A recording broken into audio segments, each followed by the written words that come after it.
Thank you so much for joining us for our 9th Annual CEO Summit. I'm Angie Carpenter, Town of Islip Supervisor, and my co-moderator is Mitch from Long Island Builders Institute, and his real claim to fame, though, is he's the chairman of our Long Island MacArthur Airport Advisory Board.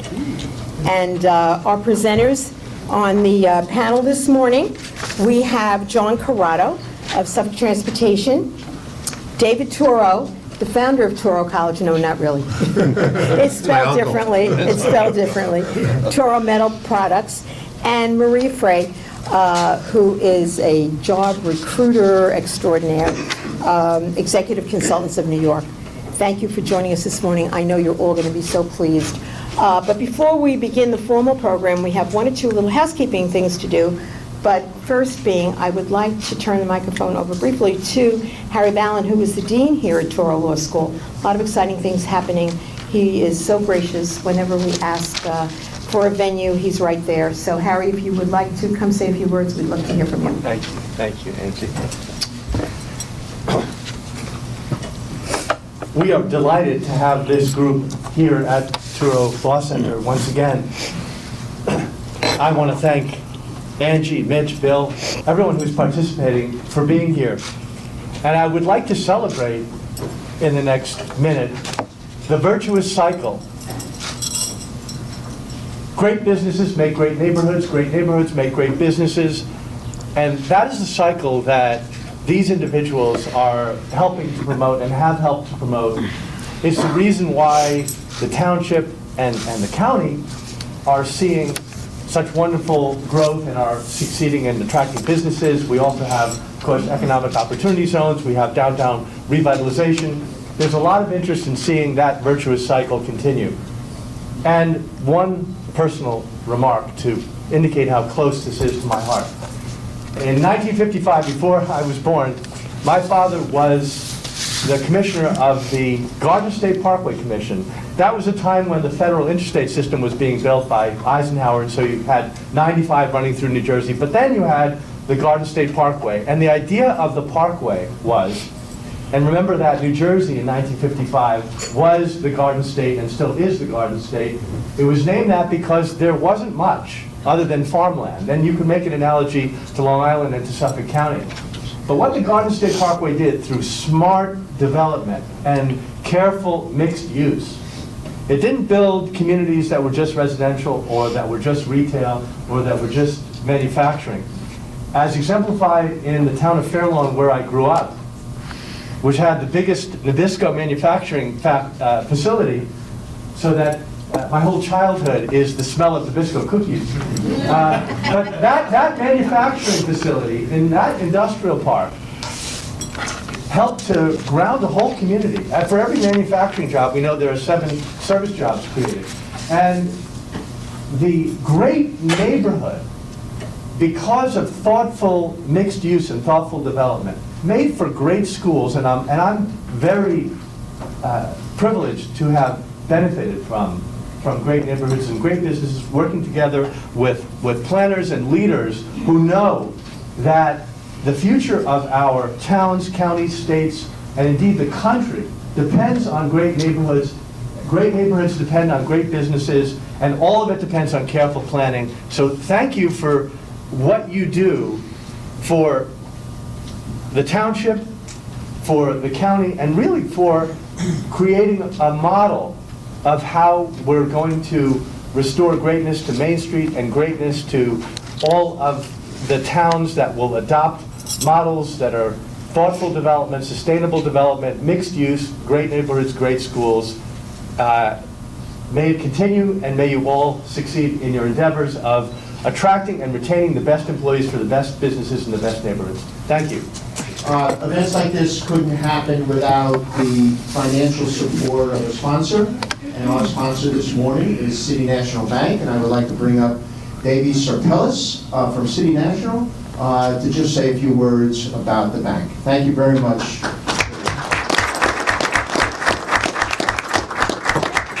Good morning. I'll make it very brief. I want to thank the Town of Islip Economic Division for enabling us to participate in this great event this year again. For those of you who are not familiar with us, City National Bank is a 65-year-old national bank that's been in business and was created by entrepreneurs for entrepreneurs. Our expertise is working with high net worth individuals, business owners, entertainment industry, and serving them to help them create a better economic and growth opportunity for their business, their families, and their communities. We have a private bank culture. We're all about service and advice and working with every business owner and their key employees and their financial staff to help improve their day-to-day and their future. Please visit us over at our table. Stop in, say hello, grab a card, and we'd be happy to meet with you and give you some advice. Thank you.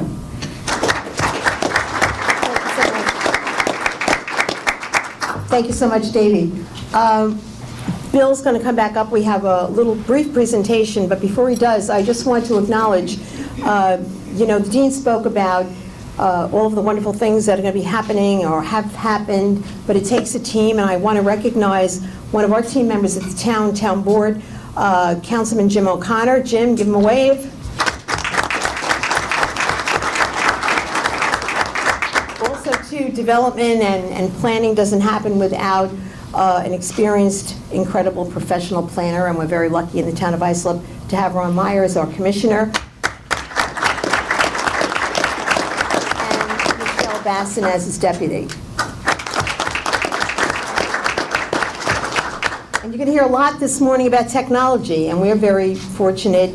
Steve Cozen is the head of IT for the town of Islip. His team is here early today. Thank you so much. And I could keep going, but I won't. So, Bill, would you come up? Very good. John, want to come up? So we're about to pat ourselves on the back a little bit. I'm going to introduce Charlie MacCleod from our advertising agency, SMM Advertising, who's going to make a presentation to the town of Islip. Jim, why don't you come join us? I don't need the microphone, it's okay. Good morning, everybody. Good morning. We're very proud to announce, as of last week, that the town of Islip has been recognized nationally with a Communicator Award of Distinction. We have won this award together with the town for all of the marketing work that we've been doing together, and it has won this award. And we're very, very proud, and we present this to you and thank you for continuing to work hard with us. Thank you very much.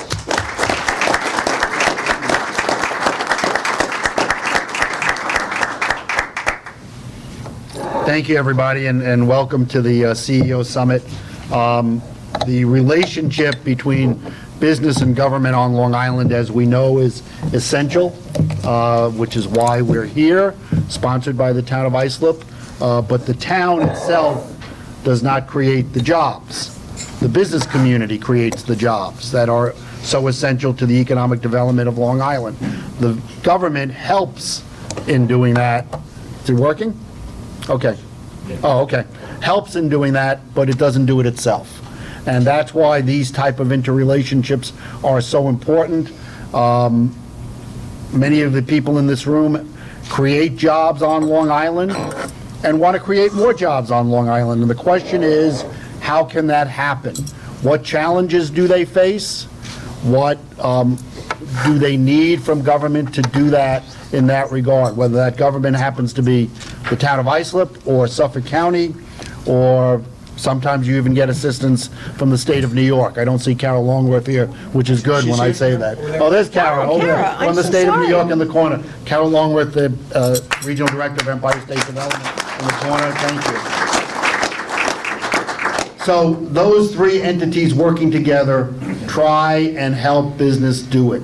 Long Island is facing significant challenges. Our demographics are changing.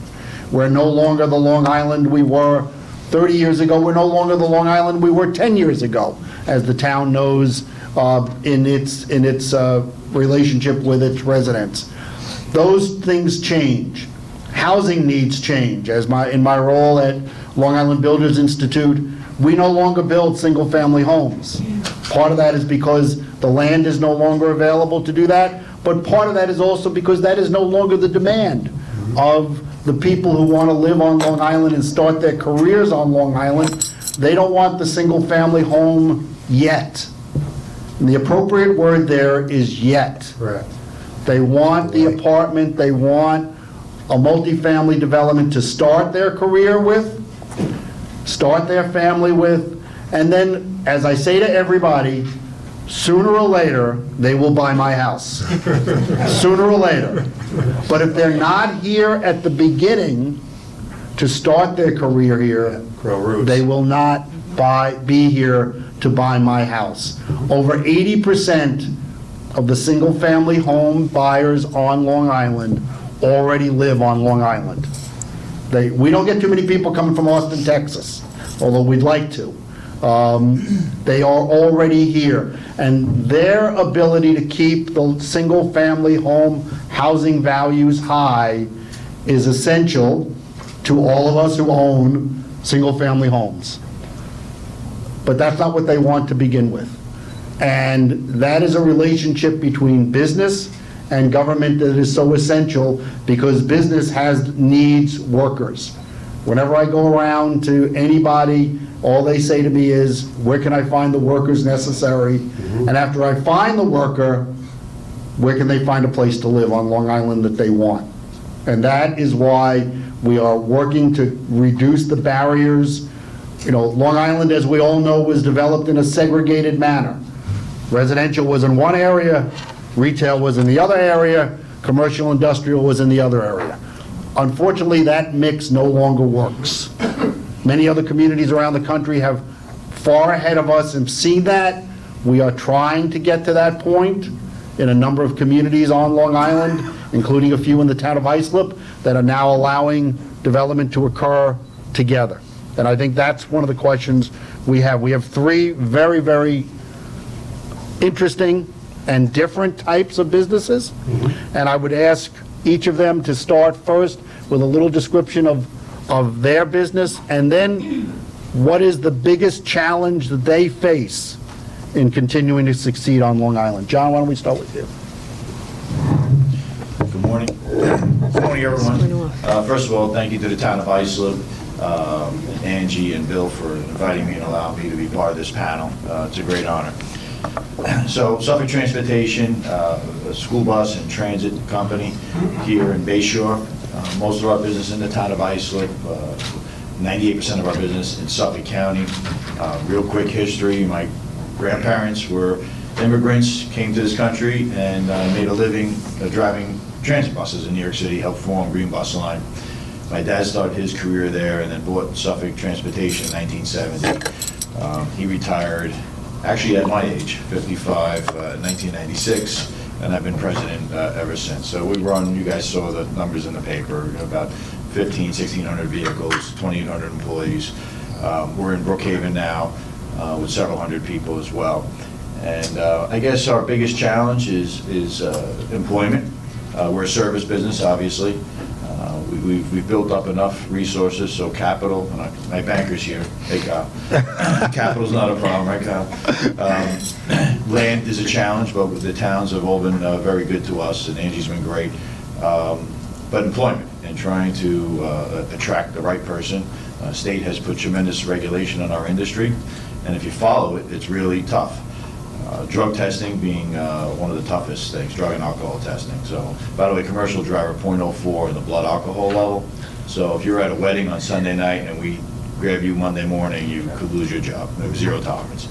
So it's really a lifestyle change for people if they're going to drive a school bus. It's also a split shift. So it's a long day, but the hours don't match the length of the day. So it's like a 6-hour day, 3 hours in the morning, 3 hours in the afternoon. And then we have a transit operation, and the challenges there are just making sure we remain relevant in the world of Uber. And we've been rolling out technology. We've got Ray Grimaldi runs our transit operations in the audience, and just trying to keep it new, fresh, and connected to what the people need. Good morning, everybody. My name is David Toro. I'm the president of Toro Metal Products. Our two facilities are located about 5 miles from here, right off of 111. We've been in the town of Islip since 1982. We presently employ about 60 employees, and what our core business is making precision component parts. So to give you an idea, some of the uses of our products, we make on either end of a cable assembly that goes into every aircraft, every seat, just about every seat on commercial aircraft, the mechanism that reclines the seat. Now, I always tell people, we have nothing to do with how far it goes back, okay? But, you know, every time, just about every time now you get on an aircraft, I would say, you know, 19 out of 20, because I always look, have this little button, and if you don't know what the thing around the button is, it's called an escutcheon. And, you know, we make that 5 miles from here, and that was one back from China. So we make about 500,000 of those buttons a year. Every 5 years, that button gets changed about 6 times in the life of an aircraft. And that contract really got back our mojo as far as knowing that we could compete, because we've had to, since 2005, become extremely technologically savvy. The way we make the parts, the way we clean the parts, the way we pack the parts. You know, one of the advantages we have in what we do is we can rely heavily on automation and on technology. And, you know, in 2005, 2010, it was mostly sales and marketing. And we got going with IEPs, you know, Ron, with what you do. You know, IEPs were essential to us to help us start to develop our marketing strategies and our management strategies. And we had to, you know, twice completely revamp our quality system. In 2015, we became AS certified. And that was really important to getting those types of contracts that have very long-term horizons to them. So we transitioned from, oh my gosh, we need work, you know, oh my gosh, now we need technology. We leveraged technology very, very much so, and, you know, increased our throughput by 50% after the Great Recession and added 4 associates through being bold and buying the latest technology, you know, and spending more money than ever. You know, sort of when the Great Recession ended, the shoe dropped, and we were waiting for the shoe to drop, and the shoe did drop. And now 30–40% of our competitors didn't survive the transition. We had a firm in Texas. We took assets off the table in 2005 because it was not at all a favorable time to invest because of what was happening primarily in low-cost regions, as our customers would tell us. You know, they were asking us then to make the parts for less than the material cost. And I don't know, with no matter of, you know, IEP, industrial development or technology, are you going to compete with that? And that shoe dropped, and we saw people coming back. You know, the whole mindset was different in 2010, 2011. It was all about having the product when your customer needed it. It was no longer a mass production mentality. It was a service mentality, even for a machine shop. And now it's transitioned to people. We're turning work away because of not having enough skilled people. So I can tell you, for those that are positioned and willing to adapt in our industry, in manufacturing, the next 10 years, as I was telling Maria, are going to be completely different opportunity-wise than the last 10 years. And the thing that I spend now most of my time on is not finding new markets and things like that. It's spending half of my waking day about developing the people we have within the facility and then adding new positions. And we're really taking a long-term look and not just a short-term look. Thank you. Thank you.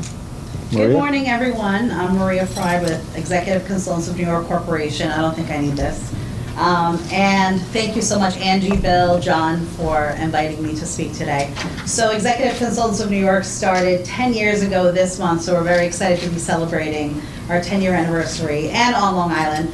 So we did start in Manhattan, and we decided to make the move to Long Island after I had my son. And I have to tell you, it's the best thing we ever did. Business is booming, it's fantastic. ECNY, as we like to call it, also our little acronym there, started off as a business and strategy firm, placing senior executives, VPs, CEOs, COOs, CXOs, as we like to call everyone in a bucket. And very quickly thereafter, as we were discussing before, we realized that there was a need. Everyone was knocking on our door. Hey, Maria, can you write me a resume? Maria, I have an interview. I don't know what to do. I'm not really quite sure what my top 3 core offerings are. And I challenge everyone in this room to also think about that. What are your top 3 core offerings? Because industries are changing, as we just discussed, and we need to understand where we can take ourselves in the future. What other industries am I going to be able to work in? So what we do is we actually help the community with getting back to work. We connect businesses with viable candidates. We train candidates to understand what it is that they can bring to the table. We're also the founders of the Job Search Boot Camp, the original. It's trademarked, thank you. I know a lot of people are jumping on that. Yes, well, thank you very much. But we have helped over 4,000 people on Long Island alone get back to work through our Job Search Boot Camp program, and the ripple effect, I don't know what those numbers are. They're just extraordinary. And we believe that workforce development is economic development. That's trademarked too, so if you say it, $25, please. So thank you for having us. Great. So we have a few questions to hopefully engage in a little bit of a dialogue. David, you said something that really struck with me and takes a lot of confidence on the part of a business owner, turning away work when you know you can't do it. Because when I was in business many years ago, before I started my business, I worked for someone who wouldn't do that. No matter what the job was, he would take it in knowing he couldn't do it. And I'm going, we can't get this done. Why did you take it? And he'd go, well, maybe they didn't really need it then, or we'll tell them the machine broke, or whatever, excuse he was going to give. P.S. He went out of business, and from there I had the confidence to start my own. But, so talk to me about that. How do you feel when you have to turn something away, and what are you doing to make sure that that isn't something that you do all the time, that you can't it's something recruit? that's really only transpired in the last few years. When we started selling and really doing a real sales effort, I hired a very capable vice president of sales. And, I said to him, we're going to have to say no a lot more often than we say yes. So, this is really not what this panel's about, but it's a CEO gathering, and do what you're passionate about. My litmus test is if I can't get excited about the job, I'm not going to take the job because I'm not going to do my best. And I would even say that to anyone looking for a job is, we like to get lots of opportunities, and then we like to be selective because, look, I think that for our employees, for our customers, and for us, we need to have win-win-wins, and even for the community. And I don't think that I'm best suited to do a job because it's not quite, we use the word in Toro Metal Products, not our wheelhouse. Mm-hmm. We will maybe try and recommend someone for you to go to. And, it's about focus. So, focus in sales and marketing, focus in how we acquire human capital, focus in everything we do. We have to be, in this day and age, extremely focused. So, some of the work we turned away is temporary. We know we do a lot in the automotive market also. We know that if the parts aren't there on time, lines can be shut down. We used to make every month 800,000 ABS brake rods that went to GM. And the part cost less than a nickel. And we knew we could literally, at that time we were a less than 50-person company in the same facility we are now, we could shut them down. So, what our parts, all our customers want is one thing from us, good parts on time. And if we can't do the on time element of it, we need to let them know up front. And, I use the term a lot, keep our powder dry. We always want to keep a little powder dry, and it's not anymore to be successful in your professional career or even in our organizations to be busy, but we need to be productive. And again, we need to create a lot of positive experiences. And, it's a blessing that we do have opportunities. We want to create a pipeline of opportunities with employers, potential employees, as well as contracts. So we never stop marketing and selling, but as things improve and the economy improves, we just become a little bit more selective. John, I recently was a witness to one of your strategies for showing your employees how much they're appreciated and respected in your annual employee barbecues. But talk about some of the other things that you do to keep your employees feeling appreciated and needed. Yeah, so that's been a challenge as the business has grown, and we cover 8 different dispatch facilities. How do we keep 2,800 people connected, knowing they belong to something, they belong to one company? Driver Appreciation Day, which we started in the early 1990s. We barbecue over 3 days for 2,800 people. Wow. A lot of fun. And food. A lot of food. And a lot of food. A lot of hamburgers. Truth be told, last year I didn't get a hamburger because I was talking too much. So we ordered more this year. Other things, something that we started a couple of years ago, technology, social media. So we have a Facebook page. It sounds like a simple thing, but no one in our business would dare do that if they didn't have a really good operation, because we're customer service. We're connected to 50,000 people a day, and children and special needs and what have you. But that's worked out really well for us. We have an employee portal, which is another technology piece that allows us to communicate to everyone on a regular basis through their phone or iPads that are in our drivers' rooms. Another big change for our operation came about 10 years ago when Homeland Security came down to visit with us, and they were doing a security assessment, and they realized that one of our practices wasn't safe, and that was we used to allow certain drivers with some seniority to take their minivans home and park in the driveway. And here we are trying to protect the public asset and make sure the children are safe, and that wasn't good, and they said you really need to bring these vehicles in. We didn't realize how much that would help us from a standpoint of creating a sense of company. The folks actually come to work every single day, they see each other every single day, they see us, they see supervision every single day. About 20 years ago we started a uniform program that is now in full force. That's also been very helpful, that our drivers feel they've earned the right to be a professional, they look professional, they feel professional, and they feel connected. So these types of things, creating a sense of company. Another big thing, and I won't talk too long, but community engagement. So we have a very large United Way campaign, and we use these dollars to help the folks that live in our community, everything from helping someone get a car. We had employees that were impacted from Sandy Storm, grants to help them rebuild homes. One of our school districts lost their a sports program due to budgetary problems one year. We helped them raise money to put the sports program back in place. And a great ending, second half to that story is the following year we had that crazy 14 inches of rain that came down from Huntington and washed the whole South Shore. It washed away parts of Sunrise Highway, whatever, but it flowed through our room that we have our driver's pick.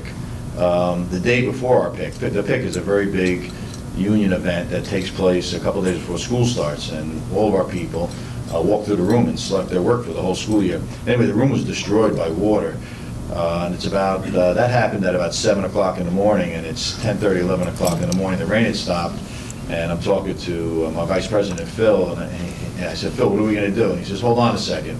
And the Central Islip football team showed up in their cars and helped us clean the room. Wow. So that kind of like cool stuff, just making sure we stay connected to people in the community, and that's where our drivers live, and that's been really important to us. Great. Mitch? Obviously, all three, two of you directly and one indirectly, are in relating to job creation and job recruitment. What methods do you use on Long Island to provide opportunities for, or that you do from job recruitment standpoint? What activities do you do? Do you work with government entities? Do you work with the school districts? Do you work with colleges and universities to help find people that you obviously need? It's a unwritten secret on Long Island that manufacturing, which you do, is so strong on Long Island today, you cannot find people to do it. I get that all the time. The problem with manufacturing on Long Island is not that it no longer exists, it just exists in 1,000 different places. Correct. It used to exist in one place, in Northrop Grumman and Bethpage. Now it exists in 1,000 different places. You wouldn't believe how much stuff is actually created. That's right. Yep. But I always tell people, it's That's right. not suburbans. Right, You know, it's very high value added right. stuff that makes the world move, but you don't see it because it's in all these little pockets. Right, and that helps Long Island because we all know we're a high-cost area, that we cannot avoid, but what we make now is not essential to the cost. It's essential to the component itself and how good it is. So what do you three do or would suggest to others that they may do in relation to finding employees for the jobs you have? Do you want me to start? Go ahead. So I had the opportunity to speak at Launchpad a few months ago, and there was a gentleman there that owned an IT company, and he said, listen, he's like, my biggest problem is I really don't have a lot of money. And I said to him, okay, I said, what type of work do you do? So he tried to explain it to me. I'm not IT savvy when it comes to his type of IT. So I said to him, well, let me ask you a question. Have you reached out to like NYIT, Stony Brook University, to all these different places and looked for maybe interns or to do an apprenticeship? And he said to me, he's like, does that work? And I was just shocked to even hear that come out of his mouth. And I looked at him and I said, excuse me?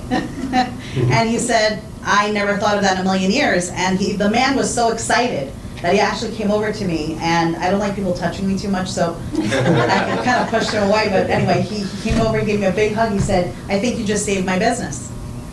He said, I think you just saved my business. He reached out the very next day. I got him in touch with a few people that I knew at Stony Brook at NYIT, and I said, listen, this is what he's doing. Do you have any students? They're like, absolutely. We have plenty of students. So whether it's through that or we serve on industry advisory boards for school districts that we don't even live in on our boards. So we do add value that way too. I think it's important to start the kids off early and get the training early if possible. But then on the senior level side, or the clinical expertise, the individuals that have the clinical expertise, I should say, that right there, that's where our boot camp comes into play. And I think, again, it's really important to understand what it is that you can do and how you can tweak maybe what you've done in the past to make it relevant for something in the future. So I see a lot of people when they're looking at a job description, for example, and they're like, well, I only know about 40% of what's on the job description. And I always say to them, you know what? Apply anyway. Because my question is, how many of you here, first of all, have ever written a job description? I would venture to say many of you, right? Okay. The problem is that sometimes we're not the ones that are writing it. We have someone in HR, no disrespect to HR or recruiters, because I have them working for me too, but do they have the clinical expertise and do they hear what's coming out of your mouth? For example, if you're saying gravy would be if they have this, this, and this. It's not a necessity, but if they have this, this, and this, we'd like it. It's not mandated. Do they put that on that document? So I see a lot of people where they only qualify, again, maybe 40, 50% of the way, and they don't see it as a viable option. My thoughts are, and what I always tell my students is, apply. Apply, apply, apply, until you die. Well, I'm only kidding. I mean that. But seriously, it really is important for you to just, talk to people, network. We try to get involved with as many opportunities as we can to share our philosophies, because they have been effective and they have been able to assist people every day. I think it's at least 3 times a week we get thank you cards from people. And I know that, and I'm not going to point anybody out, but I know that there are a handful of people that went through my boot camp sitting in this room that are gainfully employed right now because of things that we told them to do that they never would have thought to do. Reach out to that hiring authority, have a conversation. Yes, okay, go over HR. Maybe you're going to tick them off a little bit, but something, time is of the essence. When unemployment is running out, you need to do what you need to do, bottom line. And so I am a very, very firm advocate of just get straight to the person that can, pull the trigger and hire you or bring you in for an interview. And one of my most important things when I hire somebody is, do they want the job? Absolutely. If they display that, even in sales, right? I have a pretty aggressive, pushy salesman, but the customer knows that we want that job. Absolutely. And if you, are blasé about whether I get this or not, Oh, I absolutely. don't want you, Yes. you know, we don't need you, you know? Doing your due diligence, understanding what the company needs, understanding what the void is, and how you can fulfill it. You know what? I know that your company is looking to implement X, Y, and Z by 2021. I've done this successfully at ABC Company and another direct competitor. I can do the same for you. Understand who you're speaking with and what it is that you can say that's going to get them to buy into what you have to offer as a candidate. If I could just pick up on what Maria made reference to as far as interns and those kinds of opportunities to recruit employees, and, you know, you'll have an intern come in, and it's happened to us in the town, they wind up being full-time employees because you get to see what their work habits are like and know if this is truly going to be a productive employee. But one of the other resources besides Stony Brook and New York Institute of Technology, I would be remiss if I didn't mention Suffolk County Community College, and Chris Williams is here, is probably having a stroke when he didn't hear her say Suffolk, And so is so I John. felt I had to say that. John's But here too. they are absolute leaders when it comes to tapping in, I see John here too from the college, capitalizing on the opportunity to let people know that manufacturing is alive and well here on Long Island. They've been doing it for years, sometimes quietly, but whether it's automotive technology, HVAC, and all of the other programs that have, you know, been spawned there, especially at the Brentwood campus, it's truly, truly remarkable. And Toro. You know, there are intern opportunities here at Toro. We hired a student from Toro who now works in our law office and does an incredible, incredible job. May I say something? So, something that we actually had done with Suffolk County Community College is we were invited in initially to speak about LinkedIn to the business and law students, and then we cultivated a relationship where they invited us back, and I said, you know what, I want to do a speed interview event. And so we were able to bring in over 80 executives from the community on a Wednesday night, a rainy Wednesday night, and they partook in a 2-hour speed interviewing event. We interviewed 120 students, and I will never forget the vice president of the school passing by, not realizing what happened, and we had so many people show up that we actually had to do, it was like a maze. The chair, it was the most amazing thing. And we made the newspaper the next day, and the quote was, an Ivy League opportunity at a community college. But you know what? The question there was, how did you get these people to come? And my answer was, I asked them. And if you are asked to partake in any type of opportunity to help students within colleges, universities, high schools, middle schools, do it. Take those 2 hours, do it, because you know what? 12 students got either internships, jobs, or interviews that night alone.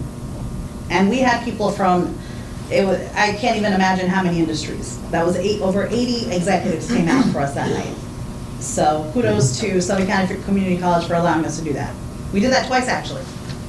And the other opportunity that's out there is Suffolk BOCES. All the They BOCES. too have a very aggressive intern program. John? Circling back to the question, I Yes. guess, you know, for us, the challenge of hiring is we're a non-traditional service business. Most people don't go to school and say, gee, I want to work at a bus company. So we have to get our name out there. We have to be visible. 5 or 6 years, oh, there we go. Sorry about that. About 5 or 6 years ago, we really started to put a brand around the name of the company, and Tom McAteer's in the office, in the audience, and he's in the office also. Tom has helped us with that in a big way. Hired a public relations firm, started taking credit for some of the good things that our drivers do every single day, helping children and adults. We went on TV, Channel 12 and some other cable stations, talking about our company and our business, which has been very helpful. We participated in 2 employee surveys, one by New York State Shrimp, and the other was a Newsday employee survey, and we did very well. We were in the top 50 New York State employers to work for, and on Long Island, we're in the top 3. So that was a lot of fun. That got us a lot of positive press, and very interesting, by the way, and very warming to know that the employees feel good about the place that they work. By the way, the couple of companies that beat us up in Albany were serving drinks on Friday afternoon. One company took their entire workforce to the Bahamas for Christmas, so it's tough to compete. But we did really well. Yeah, that was tremendous. So, and for us, it's about creating application flow, because it's a very specific type of business. You know, again, the drug testing. Also, you need to have the temperament to work with people and children and special needs and so on and so forth. So we need volume. We hire about 200 people a year. We meet about 2,000 people. Yeah, I would say 1 out of 10. One out of 10. By the way, the drug and alcohol tests weeds out about half the population, you know, for us. I don't know if it's good or bad, but, you know, for us it's not good. I'll be interested to see how that happens when the state legalizes Yeah, marijuana. they're gonna have to allow a little marijuana. So, luckily, my children. Is that for the driver or the kids, or both? Neither, hopefully. So another great help for us was building 2 hiring centers, because in the past, you know, we'd advertise, we'd be on TV, we'd be in the magazines, and folks would have to find their way into one of our bus yards and meander through a very crowded, busy place. Not inviting. So we built 2. We were fortunate to have 2 small buildings that were on very visible corners. One on Union and Saxon, and the other one's on Route 112 and Jericho Turnpike up in Brookhaven. Small 800 square foot facilities, make it comfortable, coffee, donut, bagel, what have you, TV on. Bring a child into that environment and fill out an application and speak one-on-one without being in a very crowded situation. So, that's been steady for us. So those 2 hiring centers are generating probably 20 to 30 applications a week. So that's been really helpful to us as well. David, what do you do? So, you know, in 2000, I'll never forget, I think it was 2012, 2013, when members of our National Trade Association came to visit, and we're sitting around our conference table lamenting, you know, the situation. You know, we had grown substantially, and I could start to feel the need to start to, you know, recruit, you know, for, you know, 3 years earlier, you were just happy to hold on to the people you had, right? So we were at a point where we really needed to start to focus. And, you know, they said, there's this thing called Manufacturing Day. Why don't you participate? And I happened to have a young man, you know, and we're busy at the time, you know. I had a young man come to me who wanted to do a career change, and he was going to enroll in Farmingdale and become a manufacturing engineer. He was at a music college, kind of looked at the economics of music versus engineering, you know, and, you know, said, look, the economics for engineering look a heck of a lot better than being a church music director, you know. So I looked at him and I said, wow, I don't know, you know, but I said, look, if you want to set up and run my Manufacturing Day, you know, and you do that successfully, maybe you can come work here, right? So he was already enrolled in the fall semester. I think I met him in August, and Manufacturing Day every year is in October. And he got it together, you know, went on the website, set everything up, was a great liaison. He was already in his early 20s at the time, and it was great. I mean, we had different people come. We probably had about 30 people tour the facility. Fast forward 2 years, we had to call it Manufacturing Month, because we had 200 people that wanted to come and visit our facility, and we got to meet educators and students and parents and show them sort of what the factory of today is.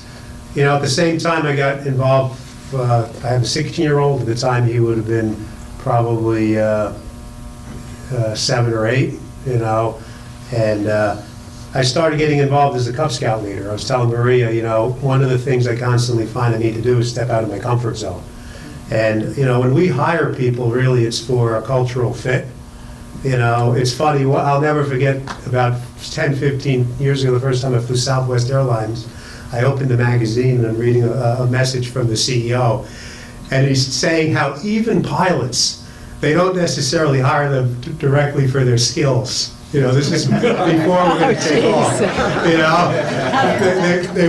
know, and I mean, they wore that right on their sleeve for pilots. You know, and it worked for them. You know, they had I don't fly much recently. I'm a big Delta fan. You know, but you know, they grew the company successfully because they realized that if you don't fit our culture, it ain't going to work. So, you know, we got involved with Manufacturing Day, and what became of that was we hired Peter. Peter became our cheerleader and our head intern, and we worked closely with Farmingdale. You know, I would say with students from Farmingdale. I'm a graduate of Farmingdale. I have a 2-year associate's degree in business, then moved on to the university level. But Farmingdale, for manufacturing engineering students, that's where we began. We hosted Manufacturing Day. We hired 2 from the event, Peter, as well as another, actually a Suffolk, at that time it was a Suffolk student, but because Peter had such a positive experience, I mean, he was bringing us students. We probably hired 6 or 7 through him. He graduated, and now we work with the office in SMOT. People at Farmingdale now have an internship office, and we'll get to it a little bit later. They now have their first cohort of PTech students, and I think that's a little bit further down on the list. So, you know, it started in 13. It started for Toro Metal Products with opening our doors. What better way to start to get to know people than have an open house, right? And have people come and meet people, and then, you know, relationships form, and then, you know, working. What we do is on that front for engineers is we make up job descriptions every February. When we hire interns, it's project-based. They have a very specific project, usually new technology implementation that they'll be working on, and we move them throughout the facility. I mean, I think the unwritten contract with an intern is that you don't pigeonhole them, you know, especially where we have so many job functions happening in one area. I mean, they'll work in shipping. You know, shipping is important. They'll work, first of all, usually in quality assurance. Everybody who starts at Toro, for the most part, does a little bit of Toro duty in quality assurance because it's absolutely essential for them to understand the relevance of what happens in QA. So we started, you know, we're only 6 years into it and have only begun. That's great. I just want to jump in and I'm delighted to, not really delighted to hear that you're a fan of Delta, but, which means you're not flying out of Islip. I'm sure Mitch picked up on that too. I was going to say something, I figured you would. Not only do we have Southwest and American Airlines, but we have Frontier, and you might want to rethink that in the future. Can you redact that from the transcript? Okay, we'll do that.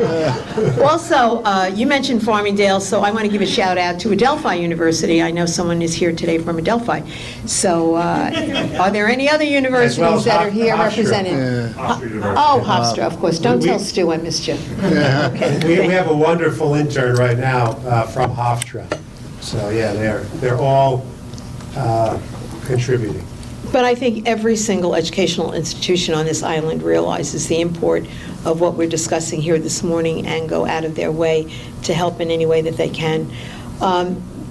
You know, Bill and his team gave us some suggested questions, right, Mitch? Yes. And there's one here, I looked at it and I'm like, oh, do we really want to ask this? But I'm going to, because if anyone should be having these kinds of thoughts, we want you to know that in the town of Islip, we're going to make sure that we do everything possible to make sure you're successful and make sure you stay here, you know, in Islip or at the very least on Long Island. But have you ever thought about relocating your company? I'll go first. It would be tough for you to do that, but... That's a firm no. Well, there are folks in my business that have bought businesses or expanded their business off Long Island, but, you know, yeah, from a practical standpoint, obviously, we serve our community, so that question's for someone else. So I'll answer that. In 1987, You must get recruited all the time. Yeah, we do. I mean, the phone probably rings once a month. So 1987, my dad, the 80s were difficult, you know. And my father, he's a pioneer. He was an immigrant, came here with nothing, was a refugee during the war. He's my mentor, he's my hero, you know, he's bold, and so he decided to start a company in Texas, and as he says, with nothing but my good name, you know? So, you know, it actually helped our company in New York significantly, because I don't know, if you look at the economics of Texas, a lot of growth, you know, we entered the oil industry, we had to diversify away from military at that point, and, you know, that, we made a conscious decision in 2005 to sell that industry. There were some issues. We were in the hill country, I would call it the Hamptons of Texas. And, you know, we have a very diverse and very skilled workforce here. Yeah, I mean, as I was listening to the intro, there's a lot of challenges we have, but there's a lot of assets, you know. And if you are going to leverage the assets, you know, you can overcome the liabilities. So, you know, we could have bought that company back. And the sad end of the story is that company survived until probably 13 or 14, and we decided we could have bought it at 10 cents on the dollar for what we had sold it for. We decided not to. Our biggest customers in Greenville, South Carolina.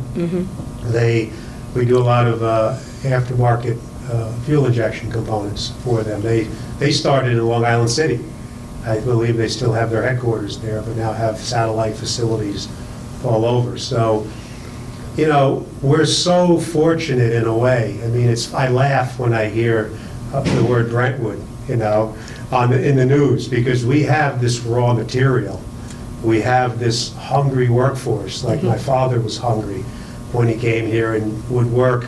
You know, a lot of our employees, and some of our strategy of late is actually developing our internal staff, and they're working 2 jobs. I have people working 16 hours a day. How are you going to be an employee of the future in a knowledge-based type organization and work 16 hours a day? Because then you just become an autopilot, a robot.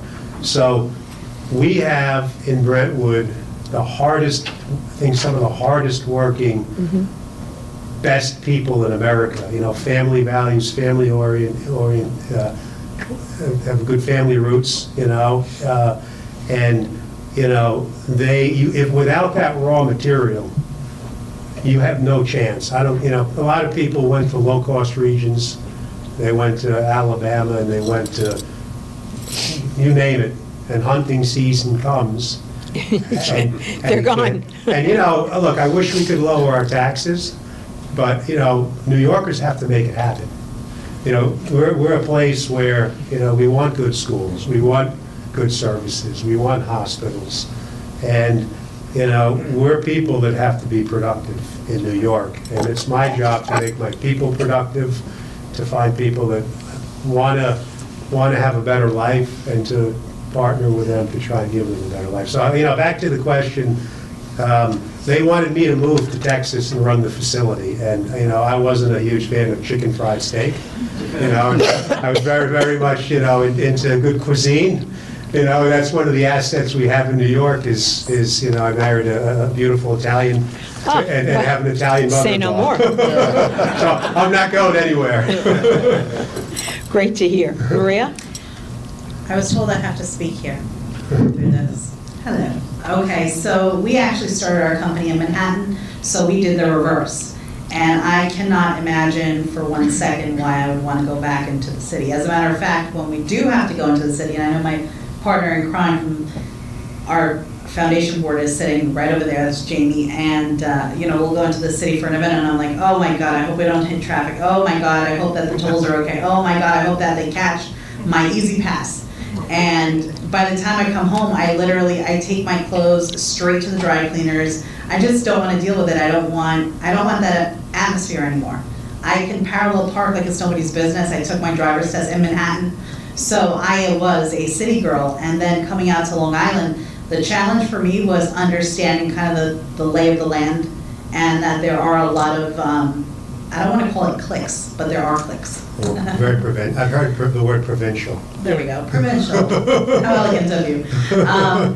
But once you start speaking to people and they see that you're trying to do good and that you're helping the community and you're adding value, they embrace you with open arms. Why would you want to go anywhere else? You know, we have the second largest industrial park in the country in our backyard, and that's without Vets Highway, that's without the trade zone, that's without, you know, we were in Bohemia, we're in Islandia now. All those streets, up and down those streets, what I'll do is I'll usually have somebody drive me and I'm like, let's go through the industrial park. And they're like, that's fun for you? And I'm like, yes, I want to see it. And it's the most amazing thing, you know, to find out, oh my God, Sartorius is on the corner of Warville and they have another office on Johnson and all these amazing companies. Why would we think to go back into the city? It doesn't make sense to me at all. And as a matter of fact, I've assisted several organizations relocate from the city to Long Island, and kudos to the town of Islip because I always push them your way. I was going to start it off He's got, okay. because I drafted the questions that I had in front of them, and there is something of interest that I want to get out.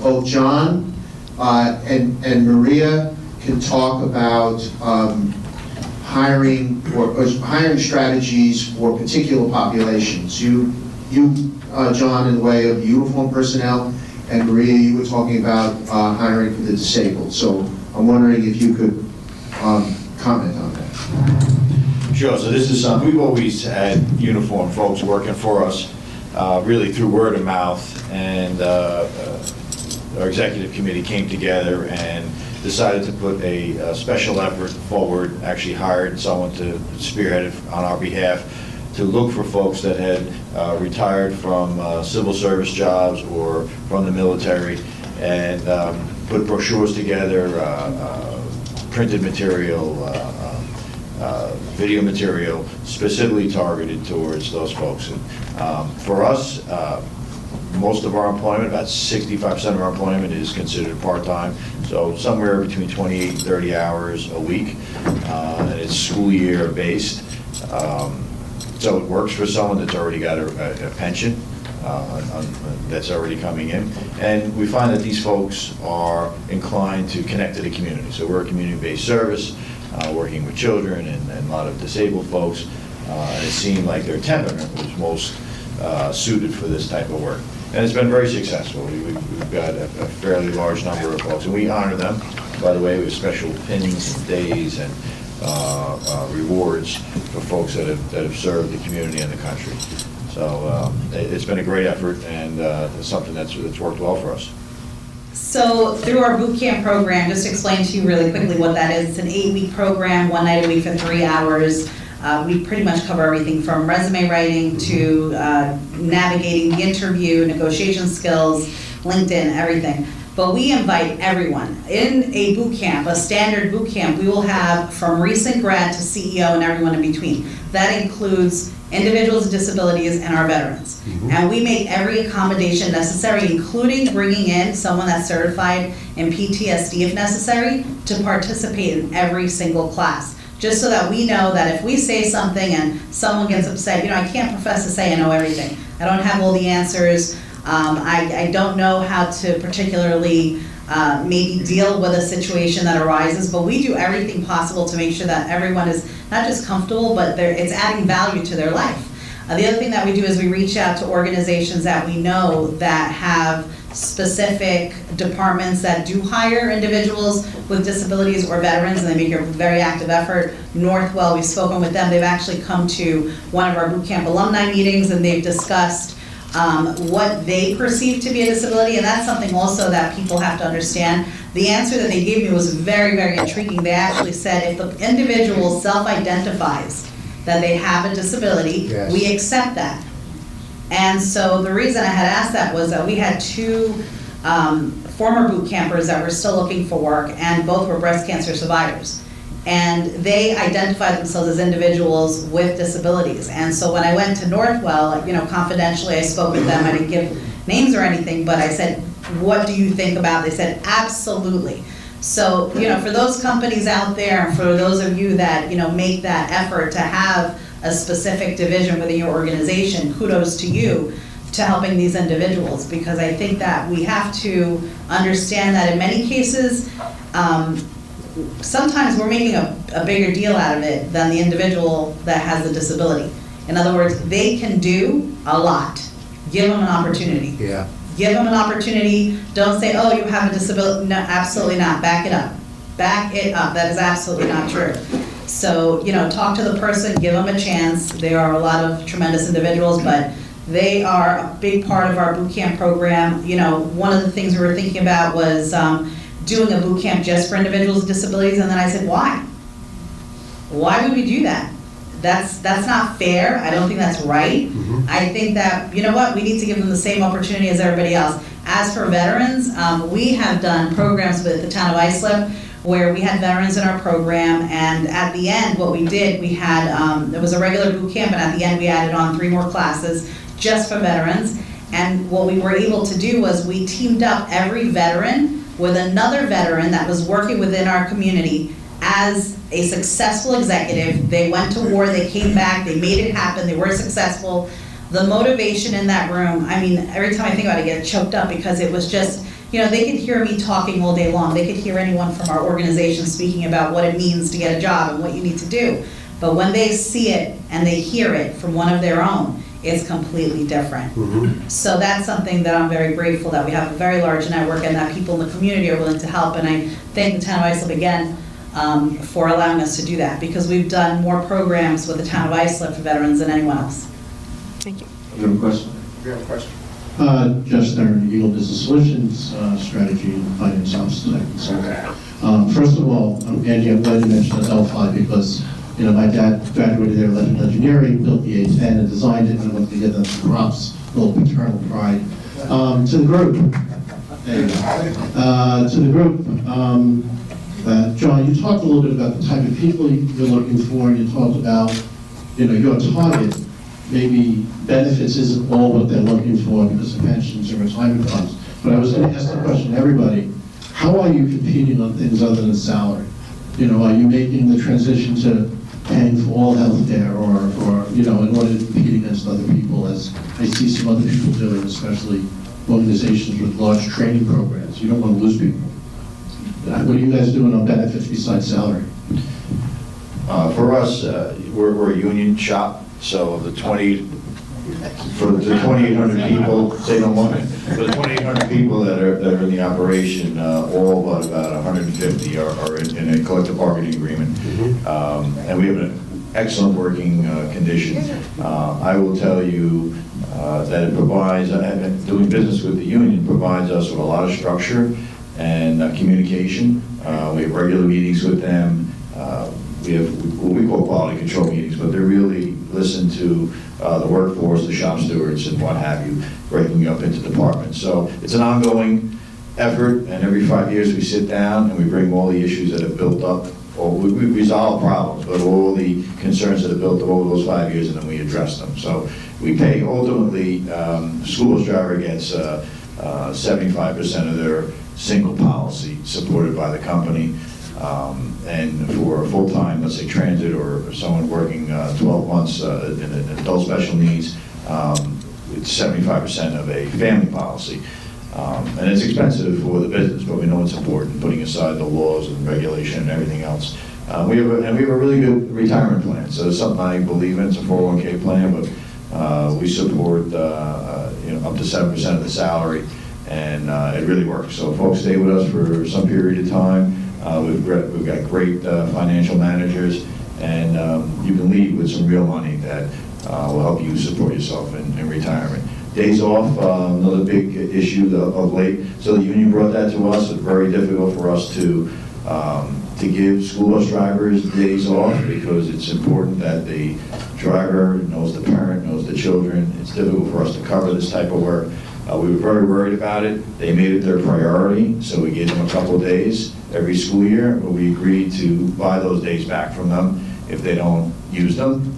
And very interesting, our attendance, we have great attendance, about 2% absentee per day, which is, I think, phenomenal in our industry. I think it's, I've heard stories of like 10%, 20, 15% elsewhere. An engaged workforce. So they're engaged, and they are not taking any more days than they need. So we're spending money, which we had budgeted for, to actually buy the days back. So it just became like a bonus type thing for them. But that's my story. So, I think that one of the things that helps us have a very high retention rate, very low turnover, is we are very open, we have an open book management policy. I think the way the world has gone, transparency is important within any organization. And we have profit sharing. We've paid out over $200,000 in profit sharing in the last 9 months. And, we also offer for people that are upwardly mobile overtime. We also offer work 12 months out of the year. We have generous health benefits. This year, I've seen, I think the thing I tell people I'm the most happiest about this year is our healthcare costs have started to come down. I'm not sure why. I think we have some wonderful networks, Northwell and the Catholic Hospital Network, and Oscar seems to be doing a good thing with not plugging health insurance, but this year I had families saving, $80, $100 a month on their health care, and I passed along every dollar that we paid to them. My broker would have told me, Dave, people expect it to go up 3 to 5% a year. If a family's paying, $60 a month for health insurance, bump it up. Bump it up. No, but when we saw savings, we passed it back to them. So I think in any relationship, everyone needs to always put their best foot forward and communicate, whether it's a marriage or whether it's in a business. Bring bad news early, right? We have to, I've changed our strategy. We used to do profit sharing around Christmas, and I can never bring bad news because I can't tell you every year is going to be like this year or last year. So, real honest, open communication and open door policy, trying to do, be as generous as we can. We have, my brother-in-law went to West Point. We try and lead from the front. They try and lead by example. We're doing lean initiatives. The first office that's being changed will be my office. How can I lead people in lean if I'm not going to demonstrate? So, to me, the definition of leadership is go first, right? You listen first, go first, do first. A lot more should be done than said, but, in most organizations, a lot more is said than done. So we try and keep it simple. We have huddles, we engage, try and, handle issues when they're here, not here, and be transparent. Question? Yeah, my name is Ron Loveland. I run Summit Safety and Efficiency Solutions. I'm also the AIVA Manufacturing Committee co-chair. Question for Dave. You talked about how you won a job back from China. We hear a lot about the trade war going on with China. Can you talk a little bit more about that and how you're able to compete and bring that job back? So it's interesting. I participate with a business group called TAB. I had a board meeting yesterday, and I sit with a bunch of people that a lot of their business models based on import, right? So my parents asked me, my dad who's 85, hey Dave, are we going to be okay with this? And I said, my son asked me, who wants to come into business with me, I said, well, we seem to be a net better, something else is going on, or it seems to be helping us because we've been engaged. We used to have to really turn over the rock to get a contract, but it's helped us tremendously. And to your question, Ron, we're competing because it was really difficult for us, and we really had to become efficient in the last 10 years. And, we were always, just kind of like we're kind of really dedicated to Islip, we're always dedicated to America. And I'm not saying that as a plug. My dad loves this country. He knocks it like any good American.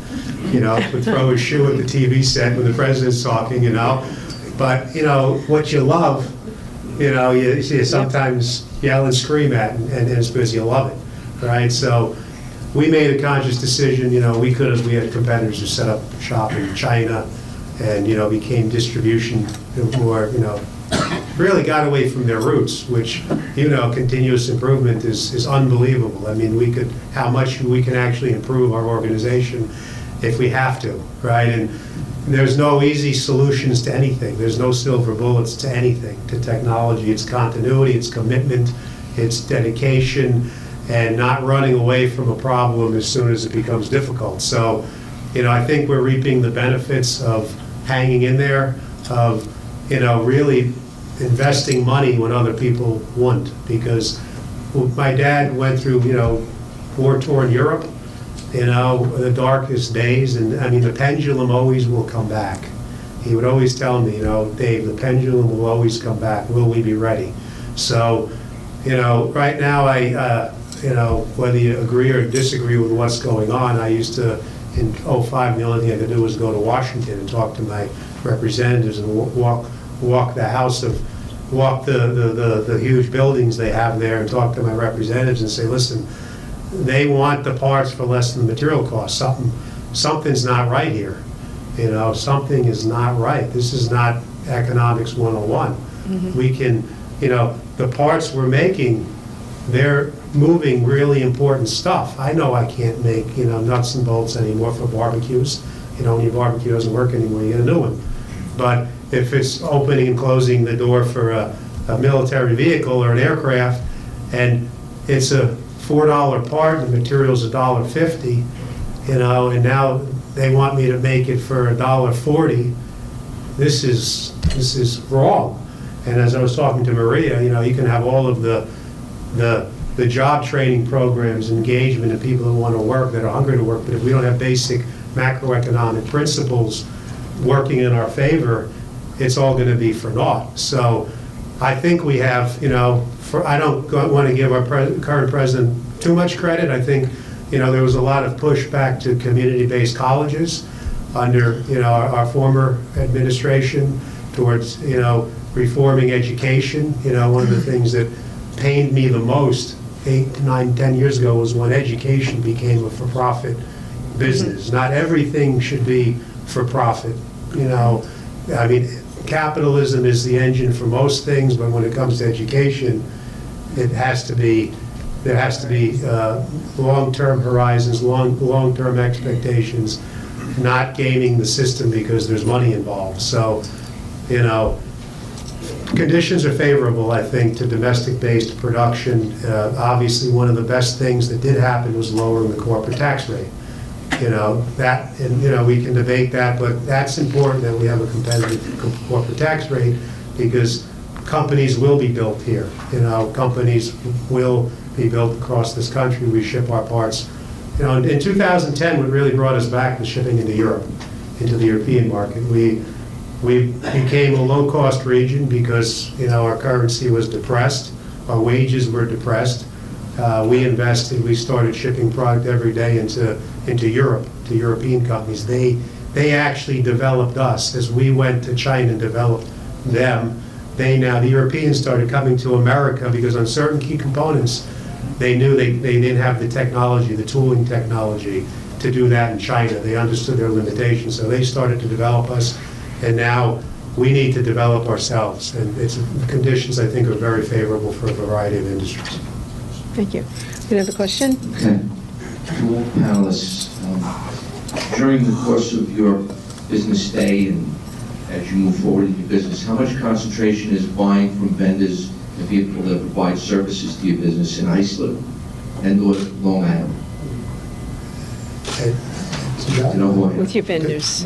Sean? My name is Robert McBride. I'm a lobbyist and a business consultant. I have an office in Suffolk, Nassau, New York City, et cetera, et cetera. And the transportation pioneer, Robert was one of the first transportation companies, taxi companies to move disabled people. Give him a lot of credit for that, just to give Dave a moment to catch his breath. Yeah, so we're obviously capital intensive business. We buy, and the government would only allow us to, but I enjoy American products, Ford and Chevy primarily. And replacement parts we buy where we can. But I have to say that we have developed a business culture of being loyal to Long Island companies and to Islip companies when we can. So whether we're cleaning, buying fuel, repair parts, other services, building repair parts, we've had opportunities to buy from off Long Island, but we can to buy on Long Island, and that's just part of our philosophy of staying connected to the community. Great. So as far as TOA, Town of Islip, we have one of our, I think they're in Town of Islip, one of our biggest metal vendors is Yard Metals, right? Okay. And I think they're in Town of Islip. Yes, they are. They are, okay. So Town of, they put up a facility probably 10 years ago, which I could almost walk to. And that was good, they're important. I mean, most of our stuff, that's why tariffs haven't hurt us too much, comes from North America. Metals don't make that much sense to move. We do buy occasionally some metals that may have been made in Europe, but even a lot of European companies have come and located in the United States. So as we look to renovate a building, we've been leasing a building, and we're just, I think this year we'll close on it. We've had some issues with the landlord. We need to completely renovate that building, and I'm looking forward to being very specific to using vendors in local vendors in the town of Islip. Great.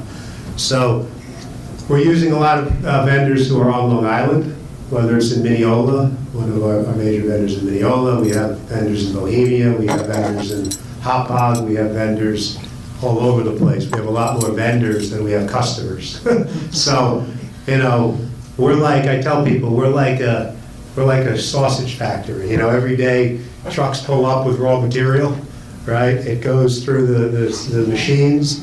It goes out to a vendor, it gets heat treated. We have Burton Industries, and there's a company in Wyandanch. We have some vendors in Wyandanch. So, it is important. I mean, what we do, we're a $10, $12 million a year business,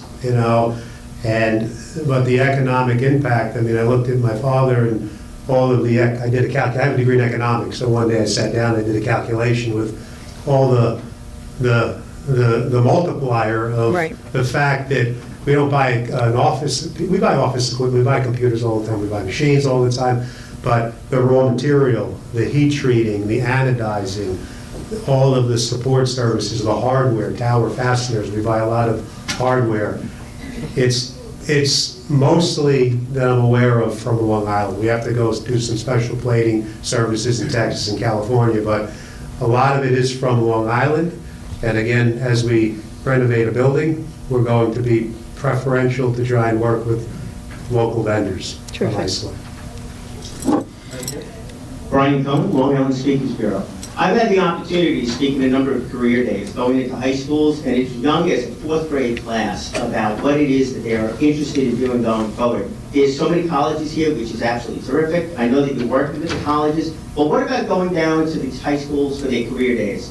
And looking at it from a motivational standpoint, we talk about culture as a big part of it. We talked about Brentwood. Brentwood was the last school that I went to. But it seems like there's more service companies that are there, not the manufacturing companies. So would you be interested in joining me next time? And how important do you think it is to speak to the high school students, not just the college students? This way they're thinking more in line with working with local Long Island companies. So, I think I briefly mentioned it. One of the things we're doing, and I'll address Brentwood shortly, but I got involved with Cub Scouts, and we build cars, these little wood cars. They have this little derby thing that we race The cars Pinewood for. Derby. Pinewood Derby. We're the only pack, because of my group, that still does soapbox derby. So every April we gather in Centerport. I live in Northport. We gather in Centerport, and we race the cars down the hill. Those cars happen to be in one of my facilities. So we bring in 7-year-olds, 8-year-olds into the factory. We methodize the car. We cut the car. We sand the car, and then we also refurbish the Pinewood cars, so the soapbox cars. So I'm hugely into engagement early. And I've had Cat Scouts come and tell me, Dave, I'm coming to work for you. We have some age restriction issues with that demographic, even with high school kids, and that may be one of the issues. This year, one of my Cub Scout people, and I think Maria, I see in her the need to network and get out in the community. One of my den leaders, she's a teacher in Brentwood, and she called me up and she said, Dave, would you like to sponsor, our Christmas party? And I said, sure. We sponsored the Christmas party. And I just had a former graduate yesterday come in with his dad, and we're going to hire him. So, I said we're only six years into this, right? And I just hired a training director, and I probably need an outreach director. And we're ramping back up on a project that went to China that we need, relatively low-skilled work. And one of the strategies we have, first of all, I'll just say that, we promote from within, and we hire from the bottom up. We really believe that, That's important, and one of the benefits we give I never want anybody that works for me to ever say, listen, I wanted to do more, but I wasn't given the opportunity, right? So we post open jobs in-house, we have a training matrix, we look at the gaps between what a job needs and what a person has, and we first try and prod and poke people internally, but we do need, at this point, to start to get to know the senior class in Brentwood. We have a lot of people that live in the community. You know, a lot of parents, I don't think, even some of our parents are reluctant. You know, I see their children becoming accountants, becoming, you know, our vice president of manufacturing is also an immigrant. His daughter just graduated as a teacher, you know, with a master's degree. So we need to reach out to the kids that want to be, that are interested in auto tech, maybe. We do need to do that. We didn't yet talk about P-Tech. You know, unfortunately, Brentwood does not have a P-Tech program. You know, I don't know if people know here about what P-Tech is. I asked Maria, who seems to know quite a bit about what's going on. She didn't hear of P-Tech. P-Tech is a statewide program. It's Pathways to Technology. Let's think of it as a 9 through 14 curriculum, not 9 through 12, but a 9 through 14 curriculum. Students are prepared for careers in manufacturing. We have our first cohort at Farmingdale, who are either I believe they're freshmen or sophomores, so the program is 5 years old. And that group, we haven't engaged with yet. They now have a database through Farmingdale for us to touch base with them. So we need to start with full employment, tapping the high schools when they get to be seniors. We need to start tapping the colleges, I think, when they get to about the sophomore, junior level, except for maybe our P-Tech kids, we can start to engage with maybe as freshmen, because on that path, they'll have the opportunity like I had. I got a 2-year degree, and in certain areas of our shop, you know, that's going to be sufficient, depending on what they want to do. You can make a fairly good living, I would say, in earning $60,000 to $80,000 a year with a 2-year degree, working in our quality lab, programming our machines that instantly measure the product. You know, and it's a technical skill, and if you want to go back like I did and get more education and go into upper level management, that's a good entry into that. So, you know, as far as Brentwood goes, we funded, you know, helped them sponsor a Christmas party, and I should have attended that. Good morning, I'm Joe Spinoza, Vice President of Business Development at East West Industries. Company that's been on the island 50 years doing design and manufacturing. I'm also a board member of DAP, which is the Aerospace and Defense Consortium for Long Island. A couple of observations and some common messages I think that are here. First off, I think everyone here, we're all our own worst enemies. Not only does the messaging have to go out to the students, but the messaging has to go out to the parents and the educators. If you look at what we're doing, we're out there telling folks, we need you to go to college, we need you to go to college. We're getting a population that comes out of there, half of them are not employed at what they go to college for, and they have crushing debt after that. We need to, I'm a proponent of Mike Rowe, 30 Jobs. He does a lot of work on the Hill, has grants out for apprenticeship programs, etc. What we need to do is what Mike's doing as well here. We need to reach out to the parents, the educators, and to the rest of the region to tell the secret about Long Island. We are smart, we have the skills, and while we may not be the cheapest when we bid stuff, we provide the best value. We've had large companies, Grumman, that's moved out of here, down to Florida, where we were a major supplier to them. When they did that, we were worried about losing business.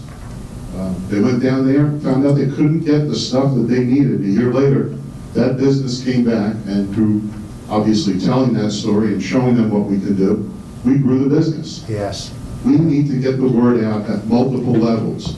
The micro, macro level, parents, educators, because they need to do, I'm going to go back to Boy Scouts, kind of like the Merit Badge program. Elementary school, high school, let the kids figure out what they do best And when you do what you love, it's not work. Exactly. It's the career that you do great in. Yeah. Our manufacturing businesses, pharma, food, aerospace, whatever, we provide the highest career compensation in the manufacturing areas. So we're not getting that message out to folks, and that's why kids at school are leaving the island to go elsewhere. They don't realize what a great thing we are. We need to get that message out. Long Island's message, and then our region message, and our company's message. And engagement early on, and we hope that's what P-TECH will start to accomplish as a model. If we drip on the porcelain, we will certainly wear through. Thank you very much. Is that it? I think that about wraps it up. Actually, if I can just say one thing, very, Sure. very quickly. So, last year, we were chosen to spearhead the Career Map LI initiative. Some of you may have heard of it, some of you may have not. It was something that was put into motion many, many moons ago, apparently, many years ago, but it really hasn't been able to be as successful as it is right now. And what we are doing is we are creating an online ecosystem where companies, students, teachers, and parents can all get online, see what companies have to offer, see what internships are out there, see what training programs, see who's having an open day of come and check out our facility. And I invite and I encourage every college, university, high school, even middle school, and employer to participate in this. We will be asking, we'll be reaching out and asking for information. We're happy to share your job openings, we're happy to share your internships, apprenticeship programs, but I agree 100%. We have a tremendous, tremendous opportunity here on Long Island for our young, and we just need to get the information out to them. The information is there. It's just that there's a disconnect between getting it from here to the student. So it usually takes about, to make a sale, it takes about 8 to 10 touches. And so, there's again, no silver bullet, but if everyone is touching and pushing in the same direction, we're more likely to be successful. We have 1 minute, one last question, so we can end at 10:30. Michael Tedisco, Apprenticeship Connections and Consulting. Joe just hit on it, Maria just hit on it as well.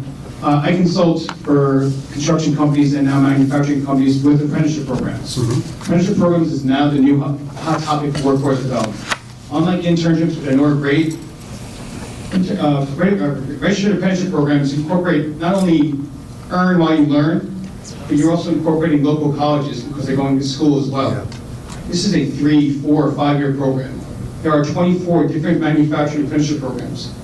I know you said before union for driving. What about auto mechanic? What about body repair? There are 3-year programs just in that alone. Construction, everyone knows about construction, but I just want to bring to your attention, both of you, and Maria's very aware of this as well, that, I don't know if you guys are aware of apprenticeship programs, but apprenticeship programs are a great tool and resource. I just want to bring to your attention and see if you were at all aware of it and if you know about it and if you're interested. Thank you very much. Thank you for that, and I think today has been a tremendous opportunity. Everything that they said here, whether it's your industry or not, I think transcends all companies. I think everyone will come away from this morning's presentation having learned something. And to the point about getting that message out, this is being recorded today. It's on ITV, and believe it or not, there are many people out there watching. And one of the segments that we do is Why I Love My Job. And we've done it with employees within the town, and we're going to be taking it out to industries outside of town employment. And it's incredible the kind of reach that little exercise has. And part of the team that we have, I just realized I forgot to acknowledge Brad Hemingway, who heads up the Foreign Trade Zone. That too is another wonderful opportunity that we have in the town of Islip. Did anyone want to add anything? Dave, I see you grabbing that microphone. Anything to add? Not really, but just I think the distinction was made between skill, even in our shop. Our internships are more knowledge-based work, design. We design a process. There's a lot of customer support that goes into business today, IT systems, and yes, the apprenticeship programs, we have an informal program, but they're teaching skills. So one of the things that is most challenging in my organization is the skills. Skills take time, and they take practice. And I think one of the things I need to do to facilitate that is to have a separate part of my facility to train, where we can't do it on the line, you know? Right. And I think this is what the apprenticeship programs absolutely do. So we thank you for bringing that forward. Thank you all very much.